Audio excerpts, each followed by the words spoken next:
हाय चैम्स, केम छो। तो होप आप लोगों ने बेसिक मैथमेटिक्स का लेक्चर 1 जरूर से जरूर देख लिया होगा। जिन किसी ने भी नहीं देखा है उत्कर्ष एकेडमी चैनल पर जाके जरूर देखें। और अब हम लोग शुरू करने जा रहे हैं बेसिक मैथमेटिक्स का लेक्चर 2। चलिए तो शुरू करते हैं। लेक्चर 2 में हमें अभी स्टार्टिंग में पढ़ना क्या है, डिफरेंशिएशन। एकदम नया नया टर्म है जो 10th से 11th में आया है, और जो नीट के ड्रॉपर है उनके लिए तो अलग ही है, उनको तो अच्छे से आता ही होगा। तो मुझे पता है वो लोग तेजी में मतलब चूंकि स्पीड में देख रहे होंगे और मैं बड़बड़ बोल रहा हूँ पर कोई बात नहीं। डिफरेंशिएशन चलो शुरू करते हैं। तो डिफरेंशिएशन क्या होता है, इसको एक बेसिक तरीके से समझते हैं। मान लो ये ए पॉइंट है और ये बी पॉइंट है, ये हमारे कालू का घर है, ये हमारे श्यामू का घर है, ठीक है। अब यहाँ कालू जो है वो श्यामू के घर गया, ठीक है, उसे मिलने जा रहा था, तो बहुत लेट हो गया। तो श्यामू पूछता है कि भाई इतना लेट आया हो गया, कितनी की स्पीड में चला रहा था? तो बताता है कि 50 किलोमीटर पर आवर से। अब ये बताओ मुझे कि इसने जो जवाब दिया कालू ने 50 किलोमीटर पर आवर, वो कौन सी वेलोसिटी थी? कौन सी वेलोसिटी थी? वो एवरेज वेलोसिटी थी। एवरेज समझते हो? अगर मैं अपने मार्क्स बताऊं कि मेरे मार्क्स 90 थे 12th में, तो इसका मतलब क्या सब में 90 थे? नहीं, किसी में 90 होंगे, किसी में 95 होंगे, किसी में 85 होंगे, है ना। तो अलग अलग सब्जेक्ट्स में अलग अलग मार्क्स थे ना, लेकिन हम ओवरऑल एवरेज निकाल के बताते हैं। वैसे ही इसके अलग अलग पॉइंट्स पे अलग अलग वेलोसिटी होगी और हम ओवरऑल एवरेज वेलोसिटी बता देते हैं कि 50 किलोमीटर पर आवर है। बट मेरे से श्यामू जो है वो ज्यादा फिजिशियन बन रहा था और मेरे से क्या पूछता है कि बता भाई कि वो जो पान की दुकान आई थी, उस पान की दुकान पे तेरी वेलोसिटी क्या थी? तो अब मैं ये कैसे बताऊं? अब यही बताने के लिए एक फिजिक्स में मैथ्स ने एक टूल दिया जिसको हम कहते हैं डिफरेंशिएशन। बेसिकली डिफरेंशिएशन होता क्या है? डिफरेंशिएशन होता है कि अगर मैं बहुत ही छोटे से इंटरवल के लिए देखूं तो क्या बहुत छोटे से इंटरवल में वेलोसिटी एकदम से चेंज हो जाएगी? नहीं, कांस्टेंट मान सकता हूं बहुत छोटे से इंटरवल के लिए। वो जो छोटा सा इंटरवल है उसको डी से लिखते हैं। डी मतलब छोटा और टी मतलब टाइम, तो छोटा सा टाइम, ठीक है। तो लिखेंगे क्या? dt। अब इस dt टाइम में वो कितना चलेगा? छोटा सा डिस्टेंस चलेगा, उसको हम क्या बोलेंगे? dx, है ना। तो जितना चला अपॉन में जितना उसने टाइम लिया, यही तो वेलोसिटी होती है। तो हम क्या बोलेंगे इसको? इंस्टेंटेनियस वेलोसिटी, क्योंकि ये किसी एक इंस्टेंट पे आई है ना, इस इंस्टेंट पे आई है ना। तो ये क्या होगा? Instantaneous velocity dx by dt। अब ये जो dx बाई dt लिखा है, इसी को हम पढ़ते क्या है? इसको पढ़ते हैं differentiation of x with respect to time. Differentiation of x with respect to time. जो नीचे हो उसके लिए लिखते हैं विद रिस्पेक्ट टू टाइम, और जो ऊपर हो उसका डिफरेंशिएशन हो रहा होता है, ठीक है। तो अब ये जो लिखा हुआ है ये सिंबल, इसके कुछ रूल्स होते हैं। अब उन रूल्स के बारे में समझते हैं। बेसिक समझ में आया ना डिफरेंशिएशन होता क्या है? डिफरेंशिएशन रेशियो होता है कि एक क्वांटिटी में छोटे से चेंज होने पर दूसरी क्वांटिटी में कितना चेंज हुआ, उसका रेशियो अगर निकालेंगे तो वो क्या होगा? हमारा डिफरेंशिएशन कहलाएगा। अब डिफरेंशिएशन के कुछ रूल्स होते हैं, तो उस रूल्स को जान लेते हैं। चलो, तो पहला रूल क्या है हमारा? डिफरेंशिएशन ऑफ x की power n with respect to x। ये क्या होता है? तो बहुत ही बेसिक है। जो पावर होता है वो आगे आ जाता है और जो वैल्यू है उसकी पावर में से एक कम हो जाता है। वेरिएबल के पावर में से एक कम हो जाता है, n-1। सिमिलरली अगर मैं ये लिखूं dy की पावर n अपॉन dx, तो अब क्या होगा? तो ऊपर देखो वेरिएबल अलग है और नीचे वेरिएबल अलग है। जब इस तरह की बात होती है कि ऊपर कोई और सा वेरिएबल और नीचे कोई और सा वेरिएबल, तो आप लोग एक काम करो, जो ऊपर वेरिएबल है उसी के dy और dy नीचे से मल्टीप्लाई डिवाइड करो। अब इससे क्या होगा? इस चीज को एक साथ ले लो, तो बन गया dy की power n upon dy into dy by dx, ठीक है। अब इसका तो डायरेक्ट इसकी तरफ फॉर्मूला लग जाएगा, तो n आगे y की पावर n-1, ठीक है, ऐसे ही। और ये dy बाय dx ऐसे रह गया, है ना। तो सिंपल सी बात है कि अगर मैं कोई एक फंक्शन है ऊपर लिखा हुआ और नीचे उसको किसी और वेरिएबल के रिस्पेक्ट में डिफरेंशिएट कर रहा हूं, तो उसका जो फंक्शन का जो वेरिएबल था अपॉन में नीचे वाला वेरिएबल ये रह जाता है मल्टीप्लाई में, ठीक है। ये चीज याद रखना। नेक्स्ट, अगर ट्रिगो फंक्शन का डिफरेंशिएशन करते हैं तो 6 ट्रिगो फंक्शन थे, मैं फटाफट लिख देता हूं 6 का। साइन एक्स का डिफरेंशिएशन कॉस एक्स आता है। ऐसे ही कॉस एक्स का डिफरेंशिएशन माइनस साइन एक्स आता है। ऐसे ही टेन एक्स का डिफरेंशिएशन, इन सब का प्रूफ मैथ्स में आएगा, so don't worry, 11th class में जिनके पास मैथ्स होगा वो समझ लेंगे। बाकी फिजिक्स में इसके प्रूफ का यूज बिल्कुल नहीं है, तो उसकी भी चिंता ना कीजिए। तो ये होता है सेक स्क्वायर एक्स। ऐसे d by D x of cot x, ये होता है minus cos x square x. ऐसे ही d by D x of क्या करोगे, बोलो बोलो बोलो, चलो सेक एक्स कितना होगा, सेक एक्स टेन एक्स। ऐसे ही d by D x of cosec x, ये क्या होगा, minus cosec x into cot x. ये मल्टीप्लाई में है, डिवाइड में मत समझना। यहां तक कोई दिक्कत? अगर सिंपल फंक्शन हो तो इस तरह से डिफरेंशिएशन होगा, और अगर इस तरह के ट्रिगो फंक्शन है तो ये 6 फॉर्मूले हैं। ठीक है, अभी बहुत बेसिक करवा रहा हूं, ज्यादातर बच्चों को मुझे पता है आता होगा, बट फिर भी मेरा काम है कि उन सबको लेके चलना जिनको नहीं आता है। डोंट वरी, मुश्किल चीजें भी आएंगी, आसान चीजें भी आएंगी, साथ बने रहिएगा। चलो पॉज करके लिख लेते हो ना, या नहीं लिखते? लिख लिया करो। ठीक है, आगे करते हैं हम लोग। तो कुछ फंक्शंस रहेंगे, जैसे d by D x of log x. Log x मैंने फर्स्ट लेक्चर में समझाया था, याद है? तो लॉग एक्स का डिफरेंशिएशन क्या होता है, 1 बाई एक्स। ठीक है, ऐसे ही d by D x of a की पावर एक्स, नीचे कांस्टेंट की पावर वेरिएबल, याद रखो कांस्टेंट की पावर अगर वेरिएबल हो तो इसको बोलते हैं एक्सपोनेंशियल फंक्शन। क्या बोलते हैं, एक्सपोनेंशियल फंक्शन।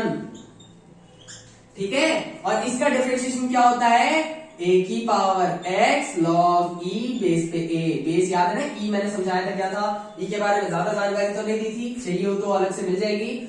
और आगे बढ़ते हैं। अब कुछ रूल्स हैं इसके लिए, तो पहले बेसिक कुछ फॉर्मूले क्वेश्चन कर लेते हैं। जैसे d by D x of, question है x cube minus 3x square, बोलो कैसे करेंगे? तो एक और फॉर्मूला इससे समझ में आएगा आपको कि अगर दो अलग अलग फंक्शंस या दो अलग अलग ऐसे मतलब इक्वेशंस माइनस में है, ठीक है, तो पहले वाले को डिफरेंशिएट अलग से करो, दूसरे वाले को अलग से डिफरेंशिएट करो, और बीच में जो साइन है वो लगा दो। तो इसका मतलब x का क्यूब, अभी मैंने बताया था जो पावर होती है वो आगे आ जाती है, और पावर में से एक घटा देना है। ठीक है, माइनस, अब यहां देखो ये कांस्टेंट है, तो याद रखो कि अगर वेरिएबल के मल्टीप्लाई में कोई कांस्टेंट होता है तो उसका कुछ नहीं होता, वो बाहर आ जाता है डिफरेंशिएशन के। अंदर बच गया एक्स स्क्वायर। एक्स स्क्वायर का डिफरेंशिएशन क्या होगा, तो पावर आगे आ गई और पावर में से एक कम हो गया। अभी तक कोई दिक्कत नहीं, तो ये बन गया 3x square minus 6x। Okay differentiation.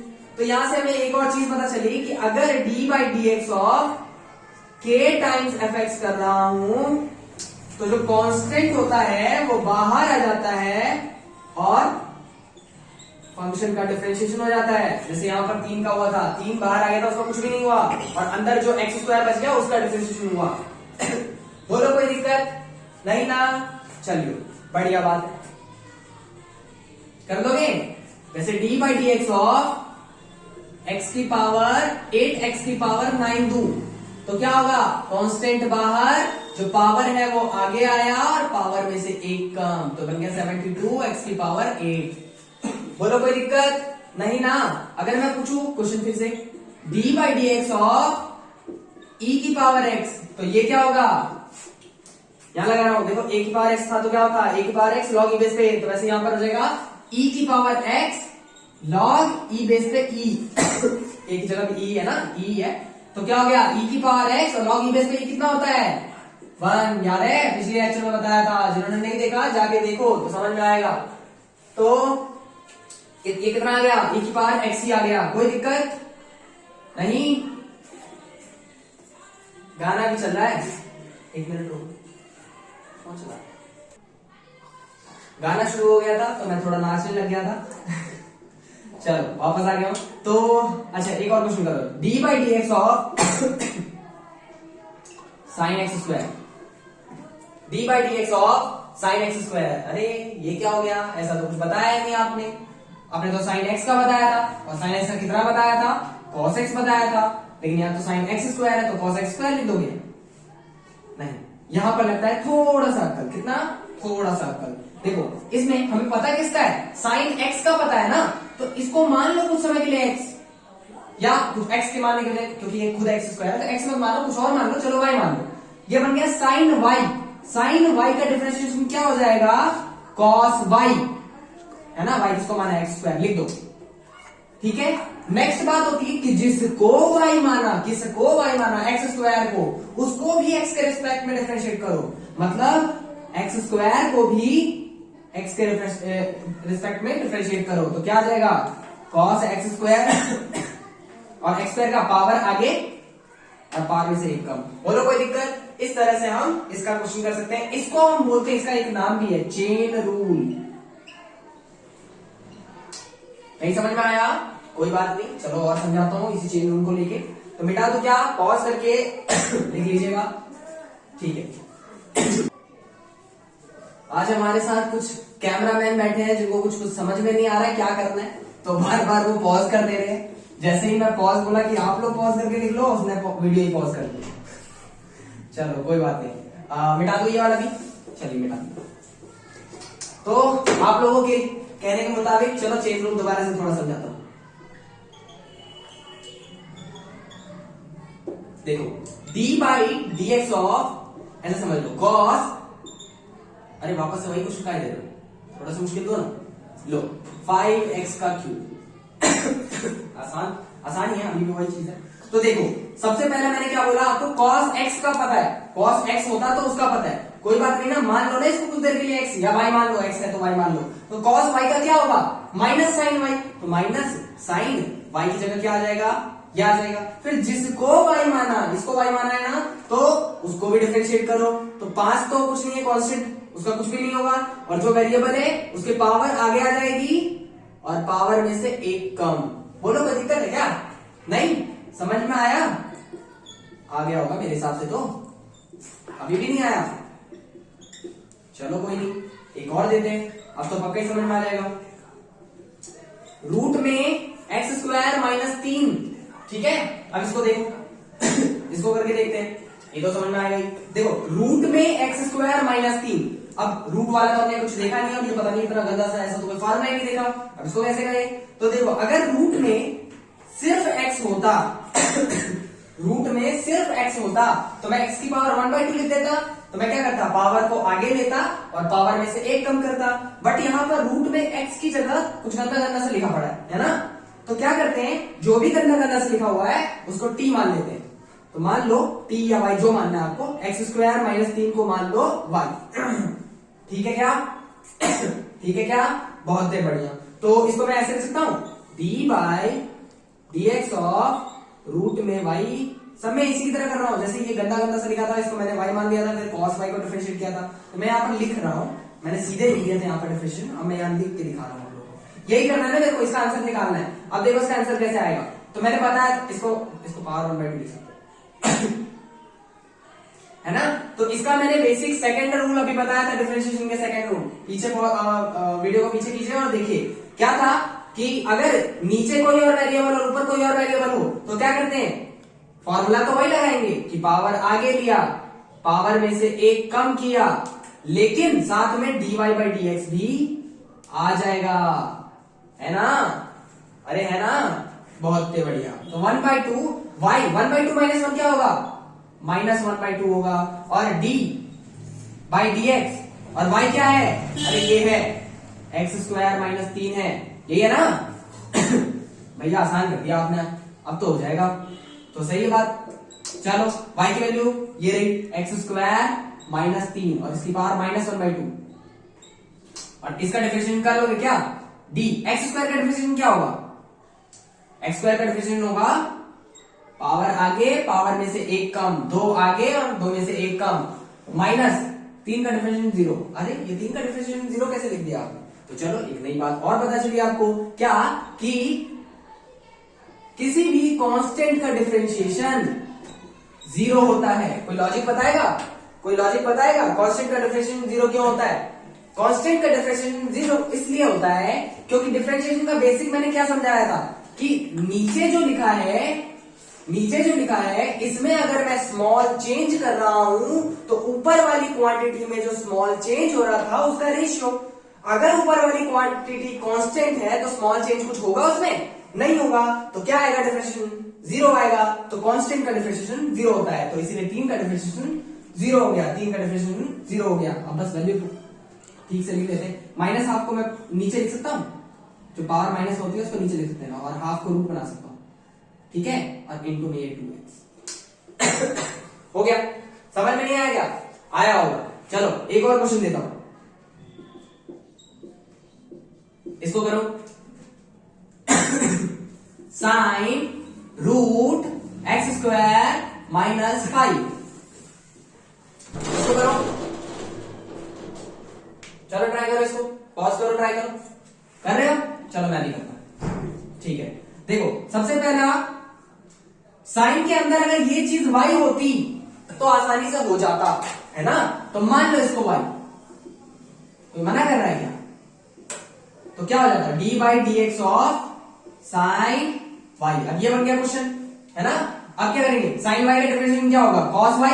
और मैंने बोला था अगर ऊपर कोई और वेरिएबल नीचे कोई और वेरिएबल तो d y by D x आ जाता है साथ में।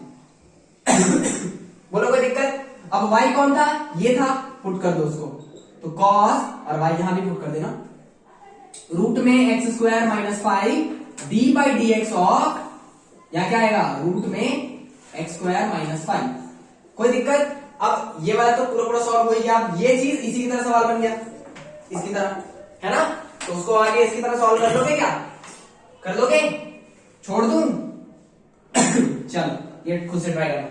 यही सेम सवाल है, बस यहां पर -3 है, वहां -5 है। अब ये भी नहीं हो पाया तो फिर क्या करोगे? क्या करोगे? थोड़ा सा हाथ में पानी लोगे, ले लिया, और उसमें नाक दो, बोलो। ऑफेंड मत हो जाना भाई, मजाक कर रहा हूं, पता चले क्या क्या बोलता है ये। चलो मिटा रहा हूं। हाँ चलिए, तो आगे बढ़ते हैं हम लोग अगले रूल्स के साथ। अब देखो समटाइम क्या होगा,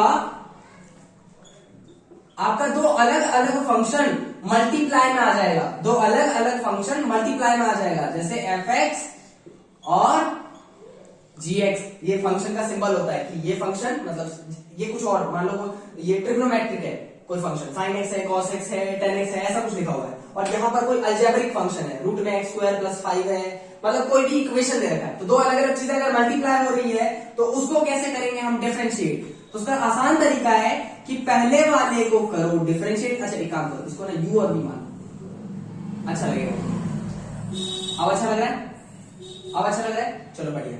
तो पहले वाले को करो डिफरेंशिएट, दूसरे वाले को छोड़ो, प्लस दूसरे वाले को करो डिफरेंशिएट और पहले वाले को छोड़ो। बहुत ही सिंपल, जैसा दिख रहा है उतना ही आसान है। तो इसको कैसे करेंगे? इसका कोई क्वेश्चन ले लेते हैं। D by D x of sine x, x cube sine x हो जाएगा क्या? बिल्कुल हो जाएगा। सबसे पहले क्या करेंगे?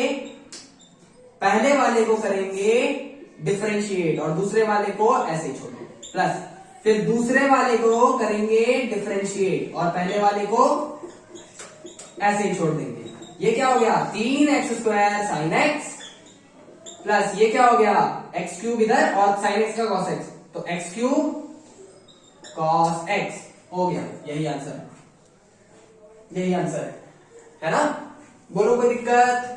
बोलो कोई दिक्कत नहीं? बहुत बढ़िया। चलिए मिटा दो। तो समझ रहे हैं, इसका एक नाम भी है, ये रूल लिख ही दिया है तो इसका नाम भी होता है। क्या होता है? Product rule. Product rule. शाबाश शाबाश, जिंदाबाद, जबरदस्त। चलिए आगे बढ़ते हैं। बोर्ड धीरे धीरे काला होते जा रहा है, ये भी ब्लैक बन ही जाएगा, फिर चौक से इस पे भी लिखेंगे। ठीक है आगे बढ़ते हैं। नेक्स्ट हमारा एक और रूल होता है कि अगर दो अलग अलग फंक्शंस, दो अलग अलग इक्वेशंस अगर डिवाइड में हैं, ठीक है, दो अलग अलग फंक्शंस अगर डिवाइड में हैं, तो क्या होता है कि ऊपर वाले को डिफरेंशिएट करो,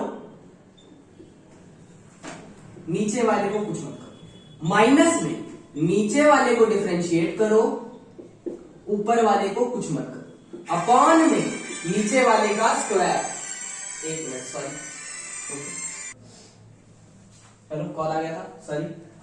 तो मैं क्या बता रहा था, मैं आपको बता रहा था कि अगर दो अलग अलग फंक्शंस डिवाइड में हो तो पहले ऊपर वाले को डिफरेंशिएट करो, नीचे वाले को कुछ मत करो। माइनस में नीचे वाले को डिफरेंशिएट करो, ऊपर वाले को कुछ मत करो, ठीक है। अपॉन में नीचे वाले का स्क्वायर, ठीक है, आसान है। चलो एक क्वेश्चन करते हैं इसी का। D by D x of, चलो ये करके दिखाओ मुझे, एक्स डिवाइड बाय रूट में x square 3x square minus में 2 हो जाएगा क्या? हो जाएगा क्या? करके दिखाओ, पॉज करो, ट्राई करो। चलो ट्राई कर रहे हो, चलो मैं भी कराता हूं, ठीक है। तो क्या फॉर्मूला है? फॉर्मूला है कि ऊपर वाले को करेंगे डिफरेंशिएट, नीचे वाले को कुछ नहीं करेंगे। माइनस नीचे वाले को करेंगे डिफरेंशिएट, ऊपर वाले को कुछ नहीं करेंगे। ऊपर वाले को कुछ कर भी नहीं सकते, गंदा सब लोग। रूट में 3x स्क्वायर माइनस 2 इसका स्क्वायर, ठीक है। तो ये ना नीचे वाले का स्क्वायर, ठीक है। अब देखो dx बाई dx का 1 होगा, ठीक है, और इसको तो कुछ नहीं किया, तो रूट में 3x square minus 2, okay. Minus में x अपॉन, अच्छा इसका स्क्वायर करो तो रूट कट जाएगा, 3x स्क्वायर माइनस 2 रूट कर दिया, ठीक है, इतना बचा। अब इसका डिफरेंशिएशन करना है ना, तो कुछ देर के लिए इसको मान लो y, चेन रूल अभी समझाया था ना, उसी की तरह इसको मान लो y, तो बन जाएगा D by D x of y की पावर 1/2, अंदर वाले को y माना, उसकी पावर 1/2। यहां तक कोई दिक्कत नहीं, चलो बहुत बढ़िया। तो ये बन जाएगा रूट में 3x स्क्वायर माइनस 2 माइनस में x इंटू में देखो यहाँ पर dy की पावर 1/2 dx, तो इसको सिंपल उसी तरीके से सॉल्व करते थे जैसा नॉर्मली करते हैं।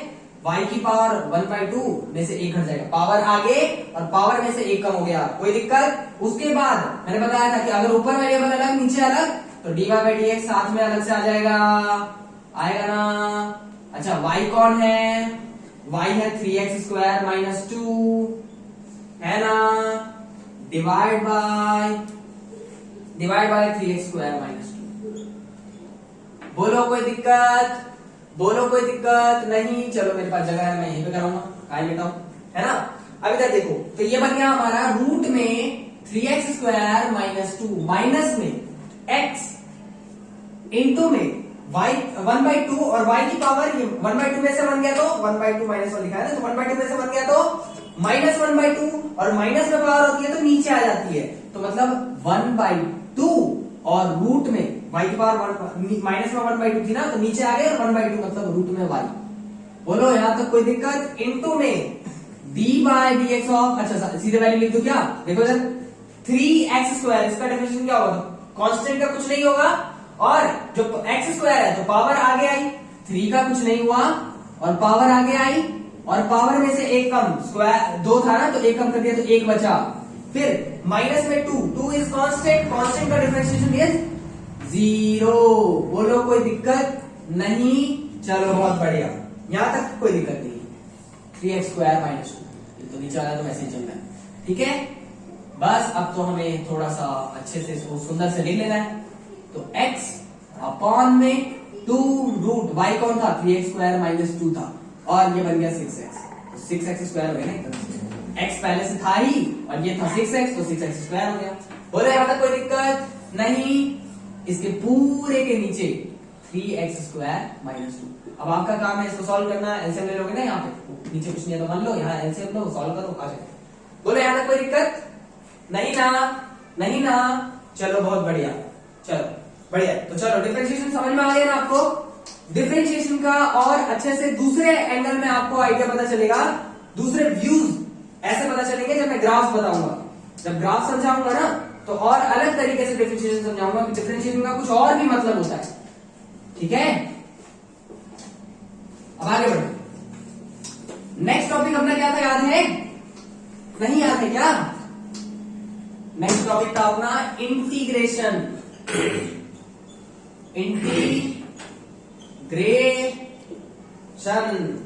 इंटीग्रेशन क्या होता है? इंटीग्रेशन क्या होता है? कई बार आपने भाषण सुने होंगे, तो भाषण में बोला जाता है ना इंटीग्रेटेड इंडिया। इंटीग्रेटेड मतलब क्या होता है? जुड़ा हुआ। अगर कोई चीज को जोड़ना हो तो बेसिकली इंटीग्रेशन का यूज करते हैं। 10th तक आप लोग जोड़ जोड़ के चीजें देखते थे। अब हम लोग एक ऐसा मैथमेटिक्स का टूल देखेंगे जो अपने आप चीजों को जोड़ देगा। हमें कुछ करना पड़ेगा, ये नहीं कि हमने लिखा इंटीग्रेशन और वो जुड़ के आ गया नीचे, ऐसा नहीं होगा। कितने गंदे जोक मार रहा हूं। चलो ठीक है, तो इंटीग्रेशन स्टार्ट करते हैं। इंटीग्रेशन क्या होता है? तो इंटीग्रेशन बेसिकली वेरिएबल चीजों को जोड़ता है। जैसे समझो ये मास m है इसका, मैं एक तरीके से हमको समझाता हूं, और ये m मास है, ठीक है। अब इस m मास के कारण इस m मास पे फोर्स कितना होगा? ग्रेविटेशनल फोर्स सुना है? सुना है? हाँ बिल्कुल, फोर्स ऑफ अट्रैक्शन होता है ग्रेविटेशनल फोर्स, जिसकी वैल्यू आपको याद ही होगी, Gm1 m2 अपॉन में ये डिस्टेंस मान लो L है, और इसका खुद का डिस्टेंस क्या है? A है, ठीक है। या इसको A मान लो, इसको L मान लो। यहां तो कोई दिक्कत नहीं, तो क्या लिखोगे? A का स्क्वायर, या आप लोग लिखोगे L का स्क्वायर, चलो R लिखो अभी फॉर्मूले के लिए। तो आप लोग फोर्स कितना लिखोगे इसके द्वारा इस पर? बोलो G m1 की जगह m, m2 अपॉन में R A। यही तो है इनके बीच का डिस्टेंस, A स्क्वायर। सही है क्या? ये सरासर गलत है। आपने क्या मान लिया? ऐसा अगर ऐसा फोर्स लगाया आपने, तो आपने मान लिया कि ये m मास और ये m मास, मतलब ये वाला m मास तो यहीं पर है और ये वाला m मास को आपने यहां पर मान लिया, जबकि ये m मास यहां पर है सारा नहीं, पूरा फैला हुआ है। समझ में आया? तो ये लगाना सरासर गलत है। तो अब हम लोग क्या करें? अब हम लोग इंटीग्रेशन का सहारा लेंगे। क्या करेंगे? तो एक ऐसा सोचो कि मैं इसके करोड़ों टुकड़े कर दूं। चलो टुकड़े कर दिए मैंने इसके, टुकड़े टुकड़े टुकड़े टुकड़े टुकड़े टुकड़े कर दिए मैंने इसके, ठीक है। अब ये वाला जो है इतना पहला टुकड़ा, ये पहले टुकड़े का यहां से डिस्टेंस मुझे पता होगा क्या?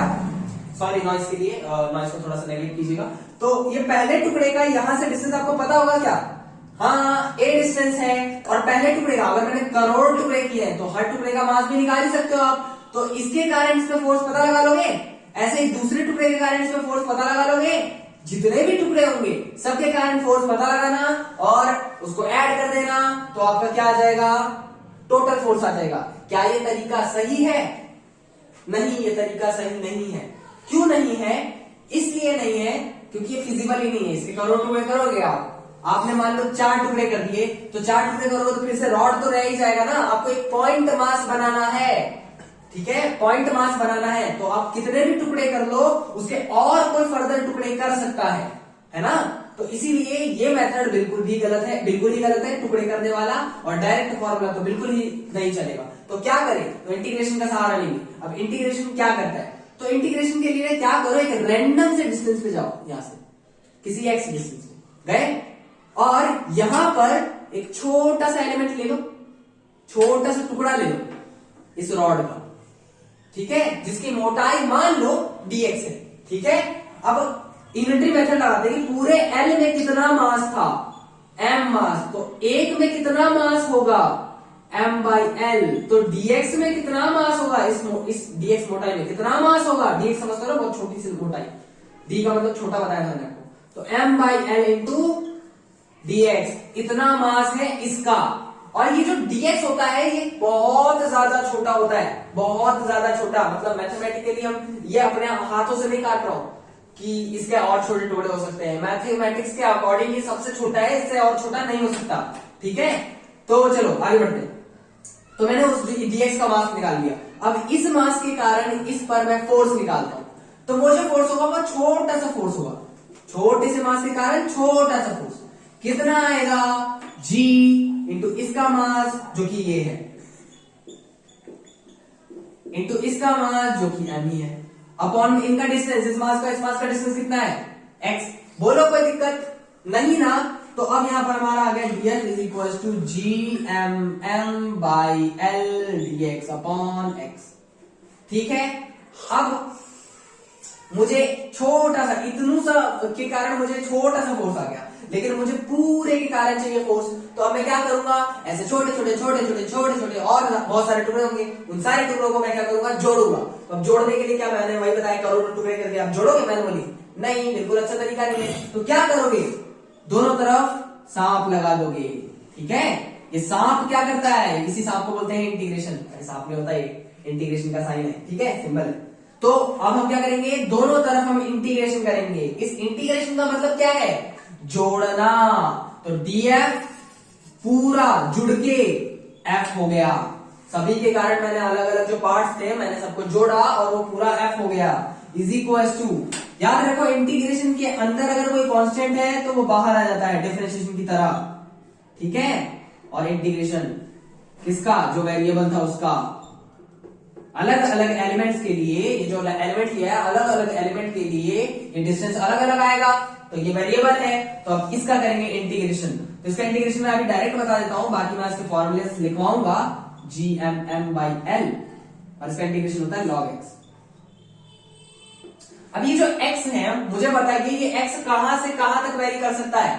मैं जो ये एलिमेंट है इसकी स्टार्टिंग करूंगा यहां से लेना, एकदम शुरू वाले पॉइंट से, और अंत करूंगा यहां पर। मतलब x जो होगा मेरा यहां से लेके यहां तक जा सकता है, यहां से यहां तक पहला, और यहां से अंत तक टू लास्ट वाला, है ना।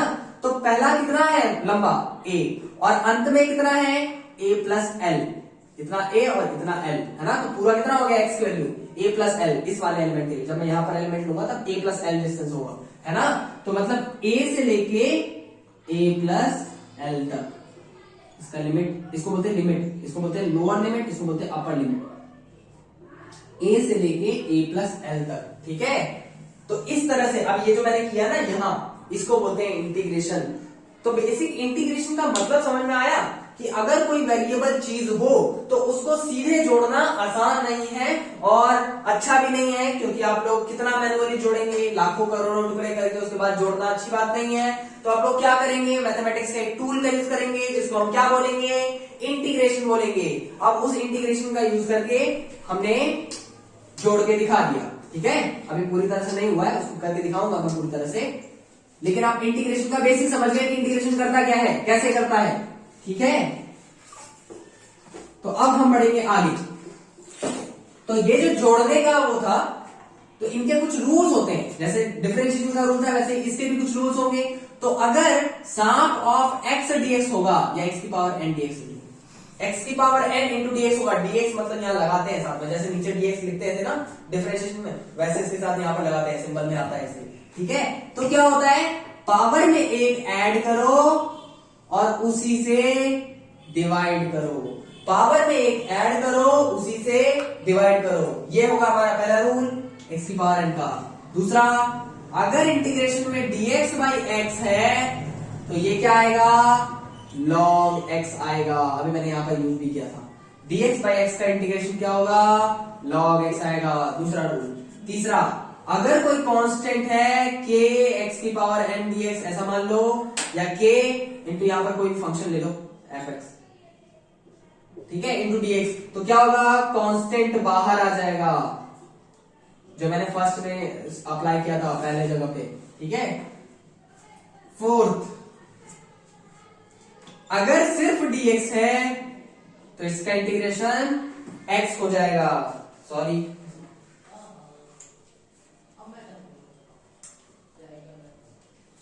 हाँ, तो इंटीग्रेशन ऑफ dx कितना हो जाएगा, x हो जाएगा। समझ में आ रहा है, आ रहा है क्या। ऐसे इंटीग्रेशन में अगर साइन x है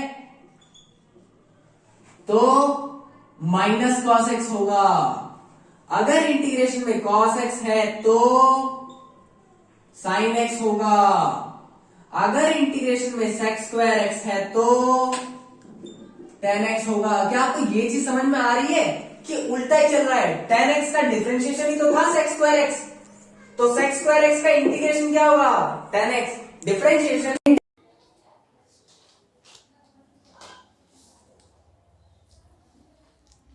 सॉरी, तो आगे से वीडियो रिकॉर्ड नहीं हो पा रही थी। हाँ, तो मैं क्या कह रहा था कि integration of sec x tan x dx, ये कितना था, ये sec x के बराबर आ रहा था, है ना। तो क्या मैं ये बोल रहा था आप लोगों को कि क्या आप लोगों को दिख रहा है कि जो sec x का डिफरेंशिएशन था वो sec x tan x था। तो यहाँ पर देखो sec x tan x का इंटीग्रेशन sec x हो गया, मतलब एक तरह से इंटीग्रेशन जो होता है वो डिफरेंशिएशन का उल्टा होता है, ठीक है। मतलब जिस चीज का डिफरेंशिएट करके जो वैल्यू आ रही है, अगर उसी वैल्यू को दोबारा से इंटीग्रेट कर दूं तो वो उल्टा चला जाएगा, ठीक है। इसी तरह से अगर मैं integration of sec square x दूं, तो अगर आप लोग समझ गए हैं तो बता दोगे इसका आंसर tan x होगा, बिल्कुल, क्योंकि tan x का डिफरेंशिएशन होता है sec स्क्वायर x, तो sec स्क्वायर x का इंटीग्रेशन क्या होगा, tan x। इसी तरह cos x स्क्वायर x का भी बता सकते हो, क्या होगा, माइनस में cot x। इसी तरह अच्छा यहाँ पर एक और चीज, cosec x cot x का भी बता सकते हो, बोलो इसका क्या होगा, माइनस में cosec x। तो ये कुछ फॉर्मूले हैं जो आपको याद करने हैं इंटीग्रेशन के, ठीक है। तो कुछ बेसिक्स जो इंटीग्रेशन और डिफरेंशिएशन के यूज़ होंगे आगे फिजिक्स में, मैंने वो बता दिए हैं। अगर इससे ज़्यादा कुछ डीपर जानने की ज़रूरत हुई तो जैसे जैसे हमारे पास क्वेश्चन मुश्किल आते जाएंगे हम उसको सॉल्व करते जाएंगे। तो चलिए आज की वीडियो के लिए इतना ही, तब तक के लिए स्वस्थ रहिए, मस्त रहिए, पढ़ाई करते रहिए और कोरोना से बचे रहिए। धन्यवाद।